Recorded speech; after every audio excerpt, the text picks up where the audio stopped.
because my camera is like backwards, you know what I'm saying? So I can't figure out which way I need to move. At any rate, I just wanted to say no, I had a few minutes and I wanted to chat with you folks. I want to chat with you folks about some stuff and things. Sometimes I just like to pop on after I have like a particularly thought provoking experience and share it with folks because really what I'm in this for, as the name of my podcast channel and platform would suggest, is for conversations. So this hat is going to bother me all day. I don't understand. I don't understand. But I love to chat with you folks just about life, belief, and the intersection of the two, right? That's like who I am, and that's what I do and what I embody as a person. And that's what I would love to do with you now. So I'm just going to share this to a couple of places. Drop a comment if you're here, because this is really an unplanned conversation. This is not something that I had like a big idea for, that I was going for or anything like that. But I just decided to hop on because I was thinking about some things and I'd love to chat. So drop your comments. I can see them right in my chat stream over here because I'm like a big boy that has Streamlabs now. But say hello because I certainly want this to be more interactive. It's only so exciting for me to talk. It's more exciting to talk with people. So feel free to drop a comment. I'm gonna have, like I said, my stream up, and I'm gonna be checking out the comments because I just want to chat with you guys. So if you're watching this, drop me a note or drop me an emoji or a comment or whatever if you've seen the HBO documentary Q Into the Storm. Because I was up until 1 o'clock last night watching this, and I'm not gonna lie. Oh, I see some laughs. I'm not gonna lie, man. It really got me thinking. It really got me thinking. So I have to admit that I was originally watching this documentary, 6-part documentary on HBO about QAnon, totally watching it for the laughs at the beginning. And my apologies to, like, in particular, people in my life who I know. This hat, I'm telling you, is messing. Look at how crooked it is. I can't straighten it. It's too weird. So I was particularly, I don't want to offend anybody who might be watching this, but I genuinely want to have a conversation about this piece. And I haven't, the beginning of the QAnon documentary, it just dives into kind of what QAnon was, how it came from, and like the underpinnings that got us to where we are now in the world, right? And at first it was all kind of this just like tinfoil hat conspiracy thing that I was literally like looking at as kind of like a joke, I guess. I was just looking at it to see how crazy it was.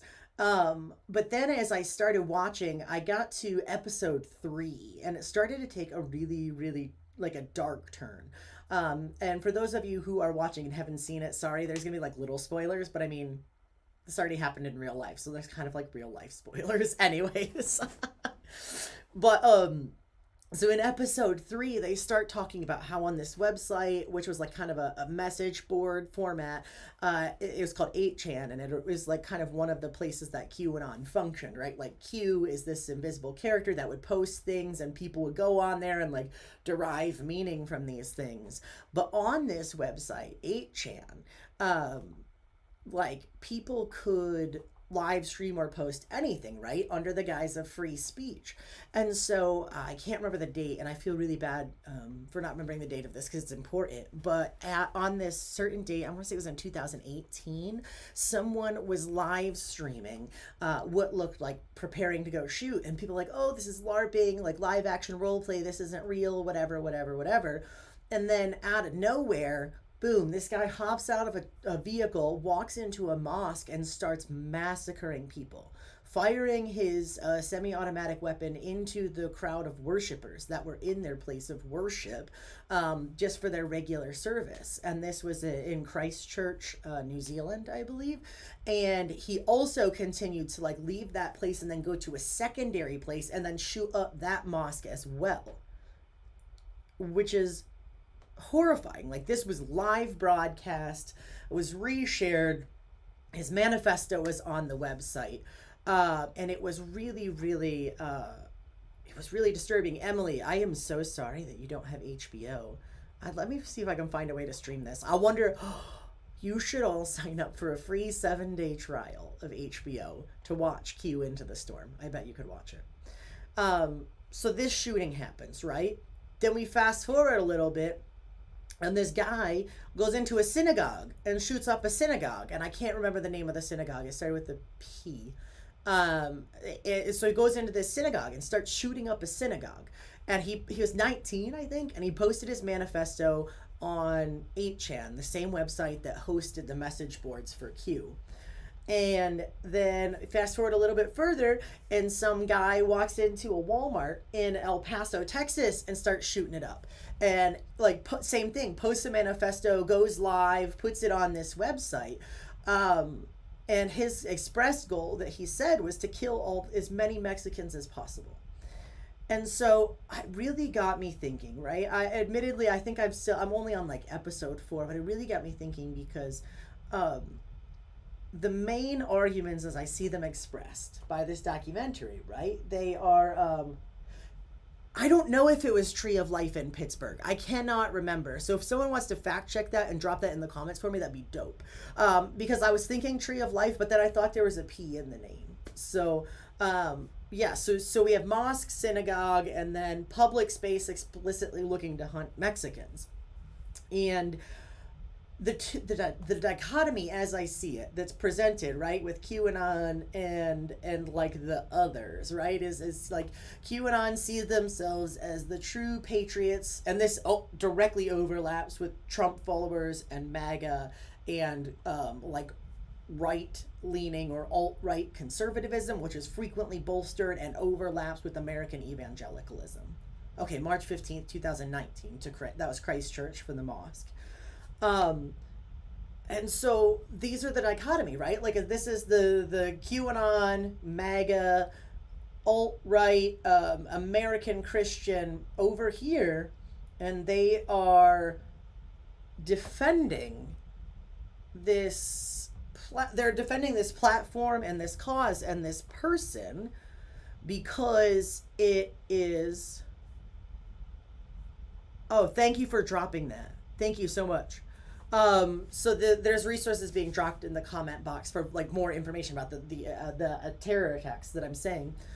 And so there's this, right? There's this body of basically the idea behind QAnon and the idea behind MAGA and the idea behind the Republican Party as it was under Trump, and the idea behind the sort of carte blanche Christian evangelical support of Donald Trump is this idea of defending free speech and being a true patriot and standing up for freedom.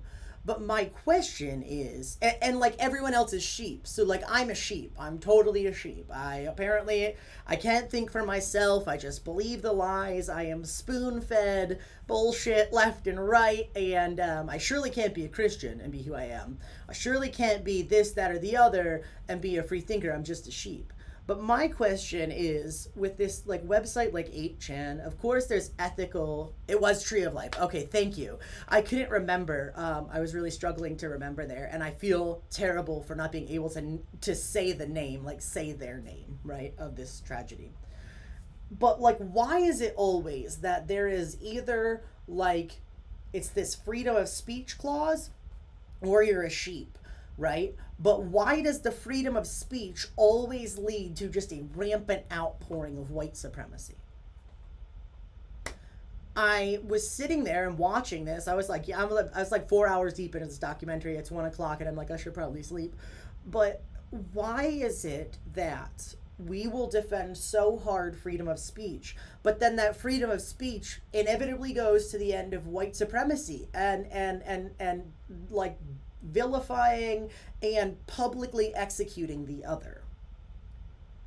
I think free speech conversation always seem to coalesce with like domestic terrorism. Why is that? I don't know. And I'm so confused. I'd love to hear what you folks are thinking, because I'm genuinely super, super curious about it. So drop a comment if you have one, and drop a thought if you've had one, because I'd love to honestly just like chat with you folks about this, because it's confusing to me. Like, is there a psychological flaw in humanity that leads us to this, At least part of the problem is America's very passionate love for guns. Um, is it faith based? Like, what is it that leads this conversation about free speech to always include all of this, right? Loss of privilege as oppression. Emily, I think that's part of the conversation because people will view loss of privilege as like real oppression, as if like Muslims and Jews and Mexicans were not didn't lose privilege or didn't weren't oppressed by losing their lives for someone else's right to free speech. I guess that's like sort of the rub there is why is it like free speech or free speech goes hand in hand with like literally murdering anyone and philosophers and psychologists that have ideas on this, but I just really wanted to have like a conversation with you guys because it seems to me, like I said, that this idea of free speech always, at least when it's presented by like this QAnon, alt-right, Republican, Christian nationalism, it always arrives at domestic terrorism, literally, right? This sort of oppression, this assault on free speech, is absolutely like it's part of a perception of persecution because there's no widespread persecution of American Christianity. Sure, people will throw stats at me all the time that like, sure, Christians are the most persecuted. Okay, but that's literally because there's the most Christians of any religious group in the world. If you break down the percentages and you get down into ratios, Christians are absolutely not the most persecuted group in the world, and it's absurd to say, it's disrespectful to say that. And it really is disrespectful for white folks to say that, oh, like white people are being suppressed. Like, get it out of here. I don't even have time for that. But it's so hard to create a conversation around this topic because as soon as you create a conversation around this topic, you're a sheep, and then this disconnect happens because it seems not completely linear. Does that make sense? Like, it's not like A plus B equals C. It's like A plus B equals rampant domestic terrorism under the guise of free speech. Like, those things don't seem to me like they have to connect, but they seem like they're statistically co-occurring. And I don't fully understand that. Like, I don't get why. It definitely seems like white people are fearful that we won't be in the majority. Like, speaking as a broad stroke, because just as like not all men are rapists, not all white people are racist, and not all white people are fearful of people who are perceived as other. But there's strong underpinnings if you talk about like the system of toxic masculinity and the system of white supremacy. Like, these things have undeniable tangible aspects, and I just don't understand like how do we have a better cultural conversation about this? Oh, that's a good percent. That is a good that's a good statistic, Emily. So Emily said the highest percentage of dog bites are attributed to Labradors. They're by volume, not by aggression of the breed. Which is that's a great point because like you can manipulate numbers to say a lot of things, right? You can do that, and so it's not necessarily. I think the problem is that we're not looking at individuals in this situation. We're looking at systems and underpinnings of systems that uphold these sort of harmful things. And so, like, while not all white people might be racist, there is a system of white supremacy that's at play 100%. And how do we move to have a better cultural conversation? Why is and I'm please understand when I'm saying generalizations here, I know they're generalizations, but it's the best way I know how to talk about them, so please accept that caveat.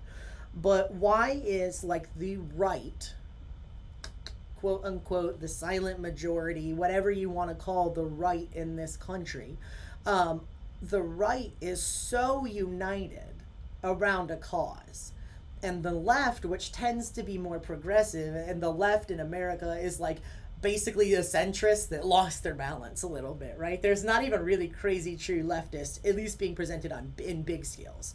So why is it that the right can unite so effectively and the left is like over here not coalescing?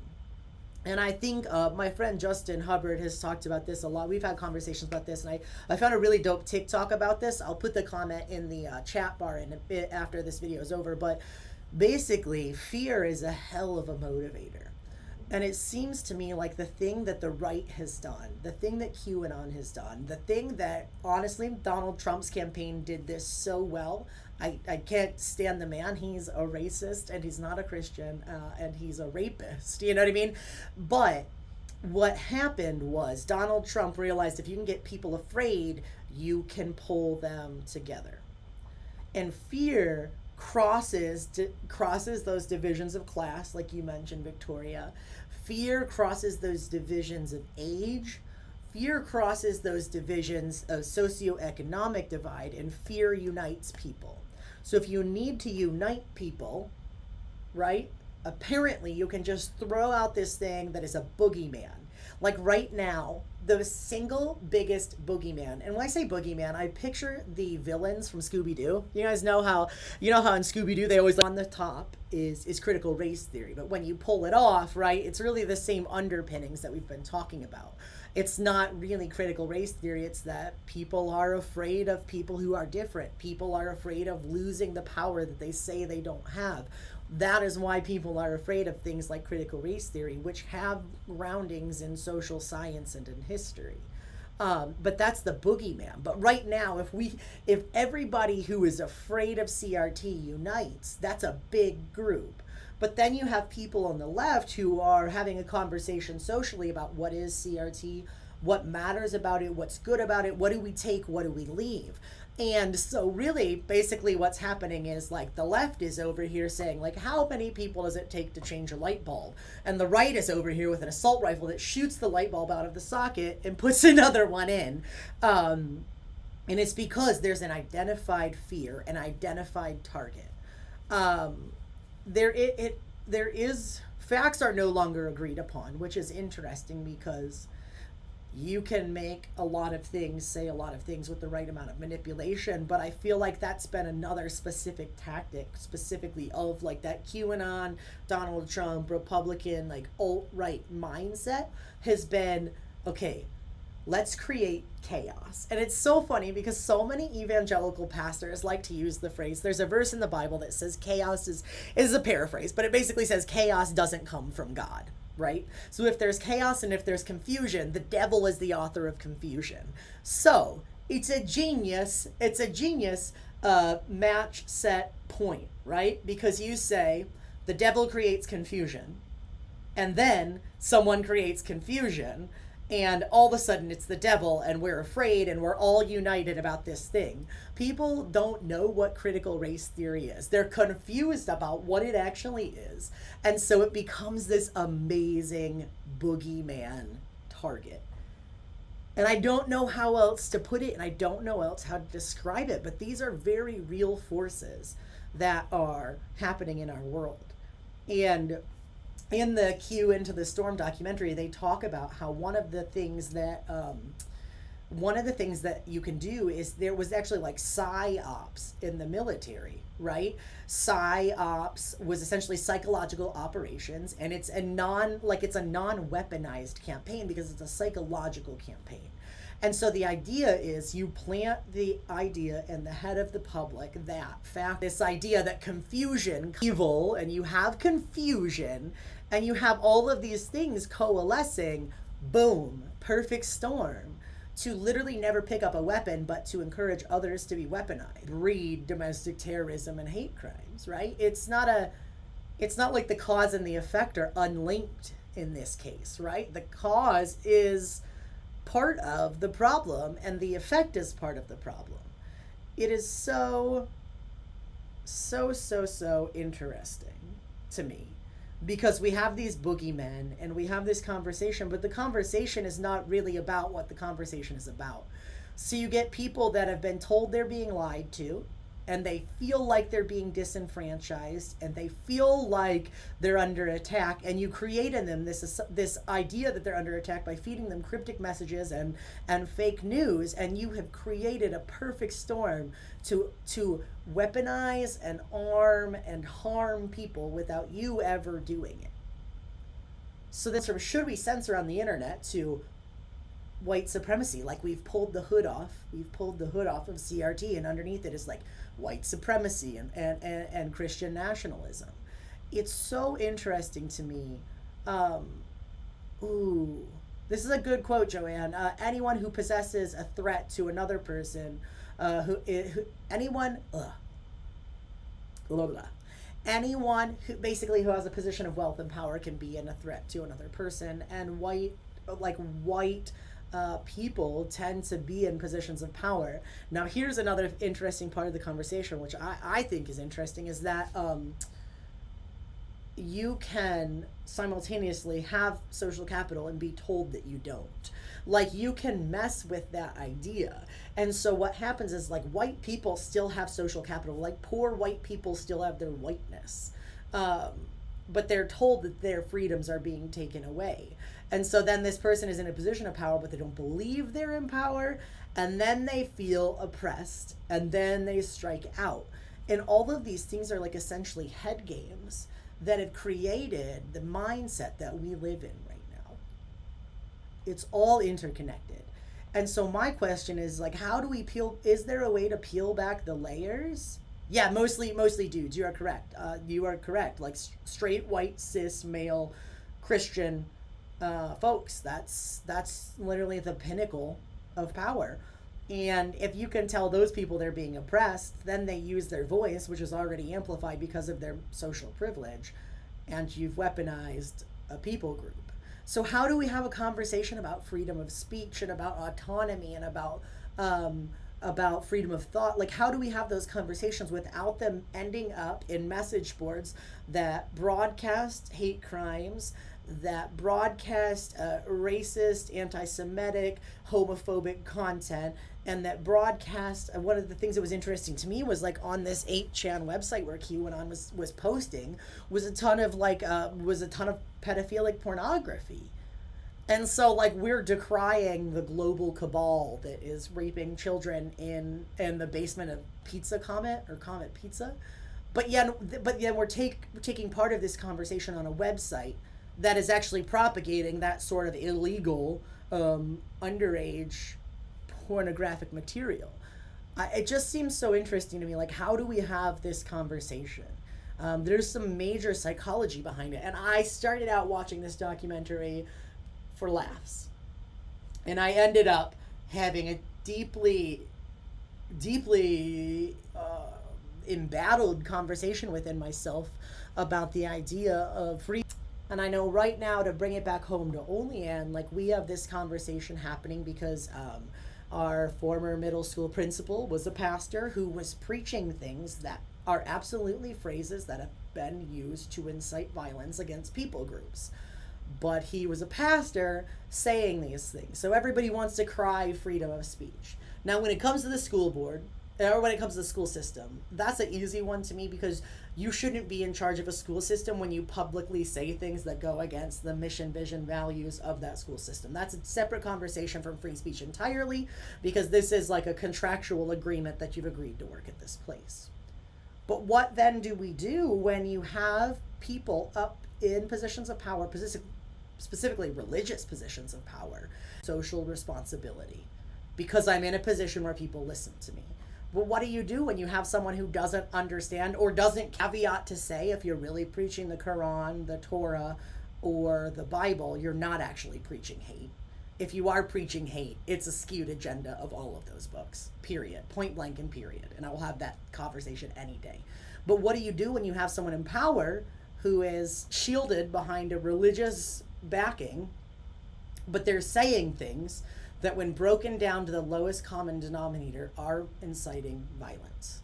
When you say to a white Christian nationalist, who probably wouldn't identify as any of those things, that something is evil and something is outside of the government of God, and then in the next breath you pray for all-out warfare assault on the enemy, logically those two things get linked together, and someone goes and shoots up a mosque. This is so obvious. But so how do we have a conversation around free speech, which is apparently the only thing Americans care about? We don't care about anything else. Lives of other people. And that's really what it seems like. I don't know how we move forward from this. I don't know what we do about it. But this is clearly a conversation we need to have. Clearly a conversation that's ongoing, and clearly a conversation that our world has to address, and we need. And especially with Christianity, as a view of the world that humans have dominion, creates this theology of disposability. And we've created a theology of disposability within Christian nationalism. And we've fostered that and undergirded it with this system based on white supremacy. And then we've said that the powers that be are wrong because it's fake news. And we're only listening to this because that's not fake news to work on. This psychology of community. And that's the idea that humans need to belong. Even the most antisocial person still wants to go on a website and find solidarity in a chat board, just like the guy that created 8chan and runs it. So the psychology of community is there. And that psychology of community, that psychological, pathological need for community has been weaponized, and it has been managed and controlled to create an environment where hear theology that's disposable and that is either directly or indirectly hateful, and then you arrive at the place where someone is live broadcasting a shooting at a mosque and at a temple and at a Walmart, and people are cheering them on. Is that the wagon that we hitch America onto, is free speech that allows that to happen? That I need to burn a book and then also simultaneously, or I don't know how everybody feels about it, but that's something that I'd like you to think about. So I've got to go back to work. I see that my broadcast is pausing a little bit on Facebook, which is weird because it's not pausing on StreamYards or YouTube. But this video will be posted to YouTube later. If you want to watch it, I'll reshare it without the pauses in it, just so everybody can watch it. But thank you for watching. Thank you so much, Joanne, Victoria, Emily, a couple other folks that I saw in there. Thank you for your comments. I really wanted this to be more of a conversation, and I appreciate your input. I'm very curious to see what people think about this and how they feel about it. But I and where everybody has agency and where everybody has freedom, but that freedom doesn't lead us to a place where we go and shoot up others. That's the question. That's the edge. That's the edge I'd like you guys to push on and hear what you have to say. So if you watch this with me, I'm going to finish the rest of that documentary tonight. Who knows? Maybe there'll be a second video. I do also want to let you folks know that this Tuesday night at 8:15 on the Conversations official page, we've got a dope conversation coming up with my friend Brad, who was actually sort of and been subject to at the church. So Tuesday night, we're going to have a conversation about gaslighting, and in particular spiritual